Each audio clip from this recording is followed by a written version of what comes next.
Welcome to Sweet Life Beat Life. We hope this video helps. You need monetization first, so start by verifying your channel meets YouTube partner requirements. Once confirmed, create or link an AdSense account and complete tax and payment info. This lets money flow. Next, open YouTube Studio and enable channel monetization now. Make sure you save changes and wait for account approval notifications. That approval is what unlocks paid features. By doing these steps immediately, you prepare the foundation for Super Chat and avoid delays once you start accepting paid messages.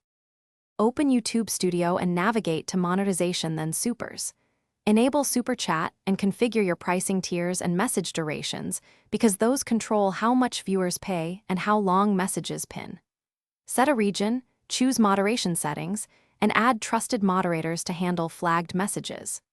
Once set, enable live streaming and run a private test stream to confirm message appearance, timing, and payment confirmation. Doing this middle work prevents surprises during a public stream and ensures a smooth viewer experience. Start your live stream and inform viewers that Super Chat is available so they know how to support you. Monitor incoming payments and moderate the chat. Pin high-value messages and enforce rules. If messages don't appear or payments fail, first check your AdSense account status and payout threshold. Then confirm Super Chat is allowed in the viewer's country and your stream's region. If problems persist, refresh stream keys, restart the broadcast, and contact YouTube support. That troubleshooting sequence fixes most common issues quickly. Thanks for watching. Consider subscribing if we helped you.